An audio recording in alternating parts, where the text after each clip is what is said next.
আমাদের অনেক ফ্রুইট খেতে হবে। ফ্রুইট খেতে মধ্যে ORS, green coconut, fruit juice এগুলি খাবে। প্লেন ওয়াটার অ্যাভয়েড করে, প্লেন ওয়াটার না, আমরা ফ্লুইড। তো ফ্লুইড মধ্যে আমি বলবো যে স্যুপটা বোধহয় এখানে, হ্যাঁ স্যুপ আছে।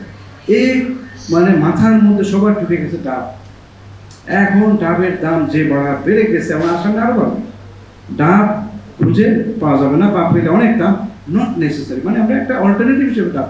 আমি তো বলবো স্যুপটা এখন তুলনামূলক সেফ এই কারণে, ওটা গরম করা যায়, হাইজিন মেনটেন করা যায়। যেগুলি ফলাদি আসতেছে সামনে, এগুলি মানে এত বেশি আমরা করতে পারি না, মানে হাইজিনটা মেনটেন করতে পারি না, হসপিটাল থাকা আরও পারি না। আচ্ছা, ইউরিন আউটপুট দেখবো আমরা, ওয়ার্নিং সাইন যেগুলি কারণে আমাদের ভর্তি হতে হবে, সেটা ওয়ার্নিং সাইন। আচ্ছা, এপিটাইট যদি ভালো থাকে যে কোনো খাবারই খেতে পারে, তবে এপিটাইট সাধারণত ভালো থাকার কথা না। একটা রোগী মানুষের মানে গেলে একটা কমন কমপ্লেন, স্যার রোগীর রুচি নেই। আচ্ছা, একটা মানুষ রোগাক্রান্ত, ওই রোগাক্রান্ত মানুষ গপ গপ করে খাবে, এটা কি মানায়? রোগীর সাথে মানায় না। রোগী মানে তো খেতে পারবে না, খেতে পারলে তো রোগী ভালোই হয়ে গেল।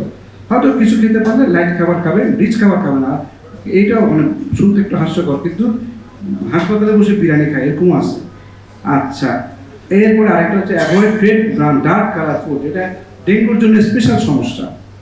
ঢাকা শহরে আমি জানি না ঢাকার বাইরে কী অবস্থা, ড্রাগন ফল। এখন আমাদের তো একটা টেনশন হচ্ছে ব্লিডিং।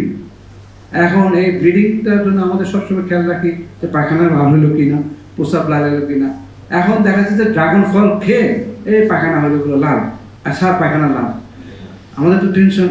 পরে রিপোর্ট দেখি, না রিপোর্ট তো কত খারাপ না, কিন্তু পায়খানা লাল, হ্যাঁ কনফিউজ। পরে খুঁজে বাইর করে দেখা গেল ড্রাগন ফল খাওয়া।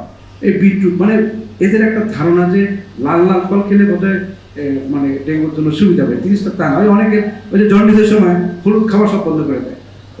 এই হলুদ আর জন্ডিসের মধ্যে জন্য পার্থক্য নাই, এটা অনেকে হয়তো বোঝে না।